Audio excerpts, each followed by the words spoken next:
Hello, you guys. It is Ebony. It is I, and I'm here to talk about my birthday that just passed.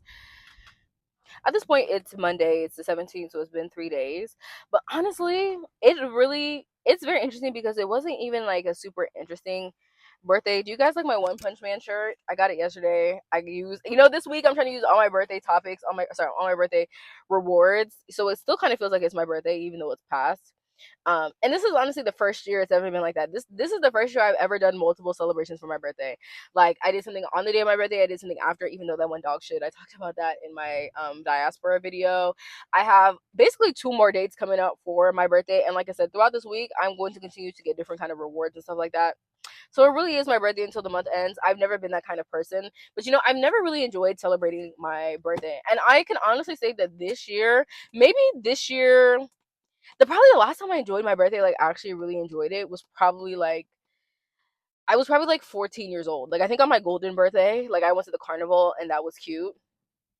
And then my 10th birthday, like I always post pictures. I always post pictures from my 10th birthday. Um that was probably like the last one I really enjoyed. Maybe my 18th birthday was also really good too, like right before I went off to college. But I have not enjoyed a single birthday in my 20s like that. I do think that it definitely hits different now because you really have to be intentional and like planning and stuff like that. And I'd never been that kind of girl. And this year, up until like the 12th, was definitely going to be that kind of year. But I was just like, someone asked me to go out with them, and I was just like, I want to be honest, didn't really want to go out with them. And I was just like, why am I just sitting here not enjoying my birthday? So I was like, I have to plan something. I have to make something happen. The thing is, I didn't want to try too hard. Like, I'm not really a club girl. I've been said just where I'm located at, I don't want to party. Like, I have a lot of old friends here. I don't want to see them bitches at a club. I don't really want to party. Like, I don't want to lay roots here. Like, I do not want to have a life here. I'm going to be honest. And in a lot of ways, that's fucked me up. But I was like, I have to do something, right? So I decided, okay, I am gonna go and I'm going to go to the National History Museum. Like, let me just take myself out and go at least go experience something. And so I did that. I got me a cute little outfit. I literally got it the day before. I got it so on sale. I got so, like, literally, you guys, I'm not even joking. I probably got like 20 different compliments. Like, people were just like, you look so nice. Your makeup is so nice. Your outfit is so cute. So many people were coming up to me like, you look so good, girl. I was a little bit overdressed if you've ever been to the National, like, African American Museum. He was like, because people go there, because you're walking around all day. So me and my two piece, the guy was like, "You're a little bit overdressed." He's like, "Or you look really nice." He's something to that effect of like, you're kind of doing a lot. And I'm like, "Nigga, it's my birthday." And he's like, "Oh, happy birthday, yeah, bitch." That's what, yeah, bitch, yeah. Anyways, with a kind of spooky ass, insightful year I've been having, I did think that it was a little bit ironic that I decided to go to the National African American Museum on my birthday. Is a place that I've always wanted to go, so that's really why I did it. And then on top of that, all the museums, well, the majority of the museums, like the historical ones, are free in DC. So like, it was just an easy way to, be able to kind of experience something without having to think too much about cost or anything. But really, like, I don't know what I expected, you guys. I really don't know. Y'all can see the lightning that's going on outside, and like that's like, in general, I talked about this in my Jason RJ video. For some reason, like the rain is not helping. The veil is so thin, and I don't even say stuff like that, but I'm like, the ancestors are talking, and that's why my birthday was so interesting to me, because I promise you, I was in there, and it was really just like an outing kind of thing to me. I didn't think too hard about it, but when I got there, I was like, I don't know, you guys, like, I just, like, the way to encompass how I feel about my outing on my birthday is that quote from Maya Angelou when she was like, I am, damn, I don't want to misquote her, but she said something about her being, I am the slave's dream or whatever, like the enslaved person's dream. It just kind of felt like to me, it was kind of, I hope you guys see all this lighting going on because it's weird, like it's spooky, but like, it made me realize like there's a calling on my life that is so big for who I come from, for who I can honor. My blackness doesn't begin and end with Africa, as divisive as a lot of people like to be. My blackness does not begin and end with Africa and my experience of being black within that context. This is a global struggle. Globally, anti-blackness is a thing, and there are so many people who deserve to be vindicated and things like that through you. And I just thought about all the amazing people who came before me, like, specifically Nat Turner and Malcolm X have been on my mind heavy. Like people who are invested in the liberation of blackness, but who are invested in the liberation of blackness, but specifically through I don't want to say a violent way, but they're not necessarily people who are pacifists. They're not going to be nice about it. They're people who are trying to be very, very assertive about it. Not that I'm gonna go and do anything crazy, but it's mostly like it's okay to be very passionate about your interests and not necessarily wait for people to hand those opportunities to you, right? I ended up going to the Museum of Illusions afterwards, and DC is terrible. Do not do not ever spend your money going there. It's such a small venue. You would think it, and I'm sure in other cities it's really really cool. Here it was stupid. It was like literally like a 10-minute walkthrough, like terrible for $30. Terrible. 15, okay. $30, go fuck yourself. Anyways, it was terrible. And then I ended up going to the wharf, and they had some go-go that was playing there, and so I just did that. I honestly could have got me a drink, but I'm not even a drinker like that. Like I was just like, let me just take my edible and go on about my day, and that's really what I did for my birthday. Like I said, I went to go see Spider-Man the next day. Them kids pissed me the fuck off, and I have to go watch it again to really see what Zendaya was doing.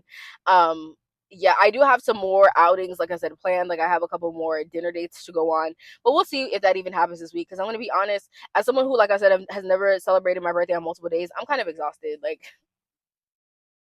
I'm really not this going out person, but like I said, I think half the reason why is yeah, I think half the reason why is I realized, like I said, I really do not like living where I live.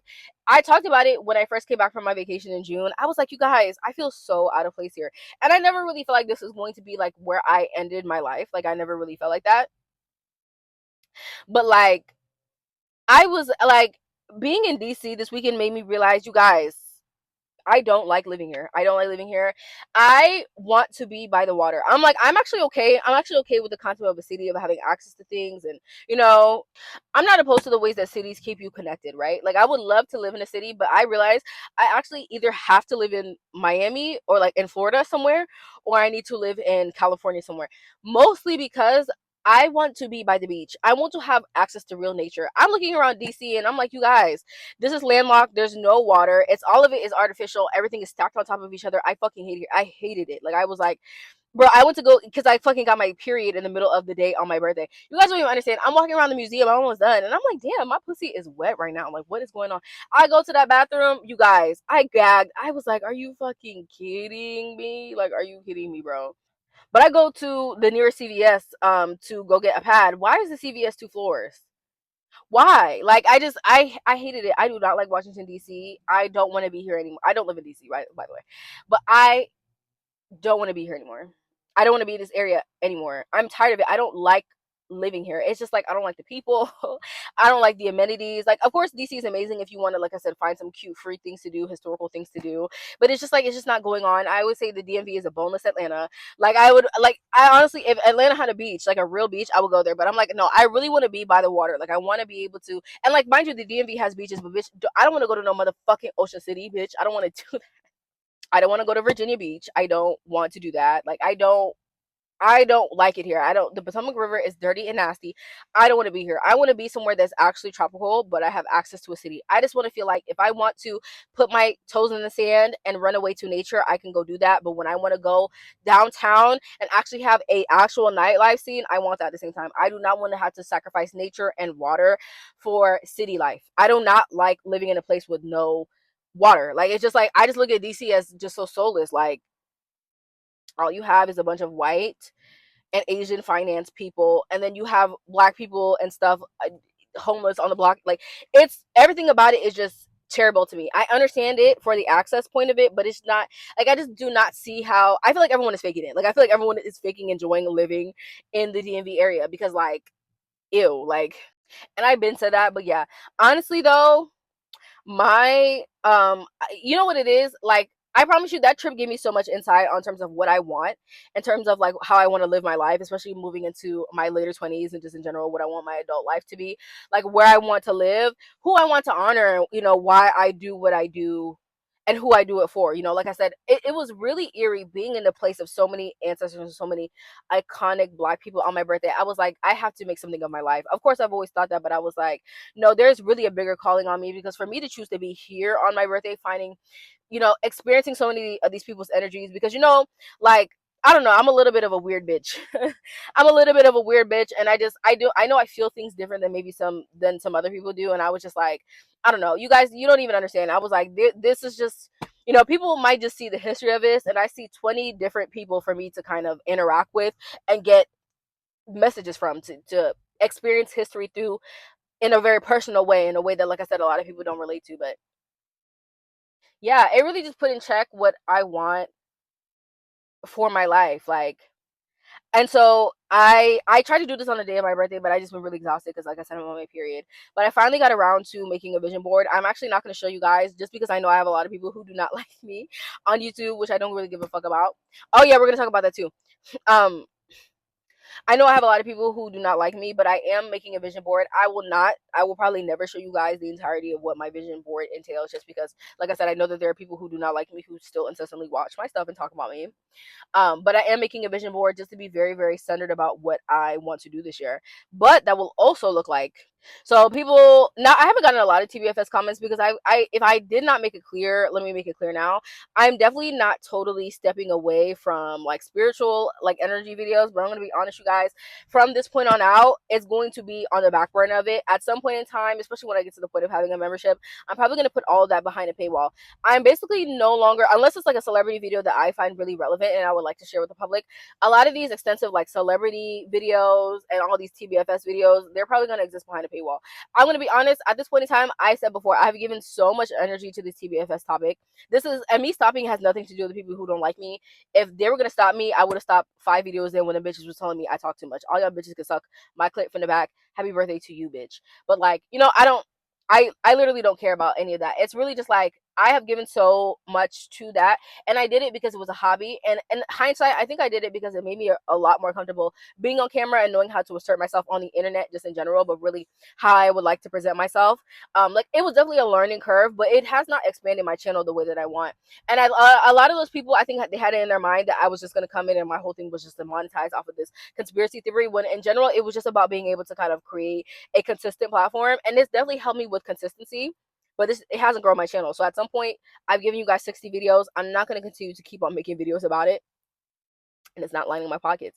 I made a post the other day and I was just like, at the end of the day, I have so much experience in video creation right now, and so I'm definitely very grateful for it. I'm grateful for the people who have tuned into me, who are always looking at my stuff. But I have so many other things that I'm talented at and I can talk about, so that's what I'm going to focus on, because that, like, I think it was just a sign from God that as much as it was meant to happen, it was not going to be the entirety. I never saw it as it was going to be the entirety, but now I know, right? And so I really this year of my life, I'm really focusing on content creation, on talking about pop culture, and talking about music, on talking about different topics outside of like spirituality. Like it's not going to disappear from my channel. You guys are not going to see me never talk about it again, but it's not going to be as in depth. And like I said, a lot of it is going to be behind paywalls.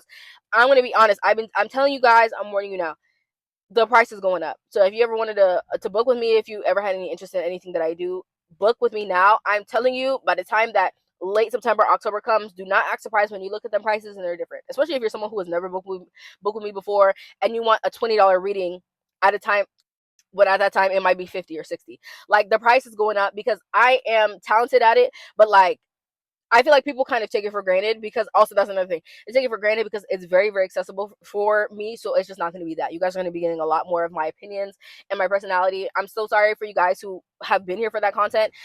You're just going to have to leave. Like, I don't want to lose anybody, especially the people who have supported me. But like, if I continue to pigeonhole myself, I will never go anywhere with this. And I would rather lose people who want me to be one thing than to cater to people who are willing to support me through anything that I do. Right.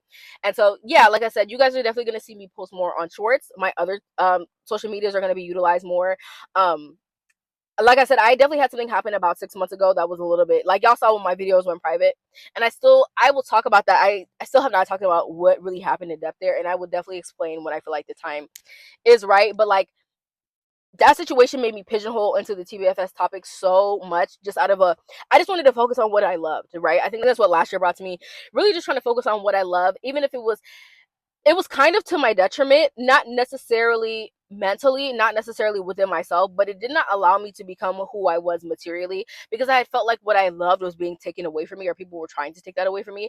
I kind of focused on just putting my heart into it. And I'm at the point where I know I put so much heart into it now that it's okay to be selfish and focus on expansion of myself, right? Like really focus on that, because I talked about that several times. I'm always talking about it. I'm talking about it every 2 weeks. I'm going to rebrand. I'm going to do this. I'm going to do that. I'm going to do that. But I've never been consistent in anything but the TBFS video. So I want to focus on building the channel, building my brand, just in general, being a stronger character outside of the spirituality of it. Like I said, I feel like I've kind of hit my ceiling in the spirituality. Not necessarily that there's not more to know, but I feel like I just devoted too much to that content to focus there. If I'm not Sloan Bella by now with all the work I put in, it's time to pivot. It's time to start something new. So people can say what they want about this. They can say that I'm a fake, I'm this, I'm that, I'm that, whatever. Y'all bitches could kiss my ass. If I was able to kind of garner this much energy, this honestly though, you have to also think about it. You know when they say if you ain't got no haters, you ain't popping. I'm gonna be honest. If I, with me, with 200 subscribers, is able to make people feel this strange about me, imagine when I put that energy into other kinds of content, how gravitational I can be. That's what I'm saying. If I put half of the focus I put specifically into the TBFS topic, into building my social media, into building my TikTok, into building my Instagram, into kind of, creating shorts, creating clips, knowing how to really create content, not just get on the camera and film, not just speak to an audience, but really focus that energy into creating content, how powerful would I be? Right? Like I said, because there's been a lot of self growth, but the numbers haven't grown. So this year is about growing the numbers. And that's been the focus. Like, and I've definitely been trickling away from it, but I'm at the point where I'm just like I said, with TBFS, I'm so sorry, but to be very honest, I've given it everything I have, you guys. It's time for me to kind of choose me, and that's what I will be doing moving forward. But yeah, I'm always saying things are going to change, things are going to shift. This is my time of taking it seriously. So when you see more shorts from me, you might see less videos, right? You might not see as many spiritual energy videos, but you're definitely going to be seeing more videos from me. Like I said, I want to talk about beauty more. I want to talk about styling more. I honestly should be doing my hair, but it's raining, so I'm kind of glad I did not waste my time doing that today. But yeah, I just want to say thank you in advance to everyone who will stay. Goodbye to everyone who will go. It quite literally is what it is. Like I said, I'm willing to lose certain people if it means that it's going to bring in a greater, more suited audience for what I really want to be and who I really want to be. Because at the end of the day, the conspiracy stuff is fun, but it cannot be the entirety. And that's why I'm like, I'll definitely keep that for memberships and behind paywalls, where at least people who are actually really dedicated to seeing certain things are there. I feel like I'm going to be honest as well. I give a lot of free content for things that don't, like, I definitely, I get bookings, I definitely get money off of this, but it's like I want to save it for people who are really interested and who are really willing to pay the big bucks, right? And like I definitely have some of you guys who are very, very easily and constantly invested in me. So this is no shade to you all. Thank you to everyone who has booked once, who has booked consistent times, because I definitely have a couple of you guys who will come back multiple times. And I will always be open for those. Like if you ever want to get a personal for me, you can always contact me with that. It's just some of this tarot content is definitely going to shift in terms of frequency and who is able to access it. But yeah, my goal really isn't even to be an influencer. It's literally just to be able to use social media to launch other products that I want to do. Like I want to write music and I want to write books and I want to do photography and I want to travel and I want to talk about natural hair and I want to talk about blackness. And these are all things that if I only talked about spirituality, I will be so pigeonholed into. When I have such a vast experience and such a vast interest in things. It's just like I got to do it for myself. But really, like I said, being in that museum on my birthday made me realize I have to do it for the world. There are people who are waiting for my story. There are people who are waiting for my contribution. You might have I have a couple of bitches on the internet who don't like me. Y'all bitches, y'all chimpanzees in the lipstick alley don't run shit. Y'all don't determine anything. And if y'all feel like I'm not suited for this, that's perfectly fine. Let me go out and let me do what's good for me. And let me focus this dedication that I have into something else that can actually grow me, and y'all can kiss my ass about that. If the TBFS stuff didn't work, that's perfectly fine. Maybe it wasn't meant to. But trust me, everything that I took from this creation of this series will definitely be used to actually monetize myself and to get into better positions. Like I said, I've never been afraid of being seen trying, and I'm going to keep on trying until I get what I want. I've been told y'all, I stopped arguing with y'all bitches, and I started being dogmatic about my goals. So my vision board is for this year up until my birthday next year. Um, and I pray that everything on that vision board comes to life, because when I tell you it's going to hang right above my head, and until I have every single thing, because bitch, it's a lot of pictures I printed out. Until I have every single thing on that board, I'm not going to stop. But I do think even me, I thought about it before. I've never actually put it into action, actually making a vision board. And I said, I think I'm absolutely in a different place for the simple fact that I actually took myself serious enough to visualize it, because I'm just like, there's so many things I want to do and I want to make sure that all of them are accomplished. I'm looking at the sacred bag, and you know what's really funny? We're gonna end off on this note because I know y'all bitches hate Beyonce. Beyonce, how many times did Beyonce fail at her personal brands? Let's just be honest. How many times did she fail at her personal brands? Had several things that she put things, money, time, effort, years into that she might have thought aligned with her. Didn't really work. It wasn't until them sacred products where people really saw her as a successful entrepreneur. I don't give a fuck. I don't give a fuck. This pivot, look, I might have had my house of dairy on. I might have my Ivy Park. You know, I might have had my fucking my what did she call them? The heat, the flame perfumes. I might have had a couple things where it was okay, but it wasn't enough. This gonna be the one. This is gonna be the one. I'm speaking it. I'm Ashandarabo. This is gonna be the one. But yeah, I'll see you guys in the next one.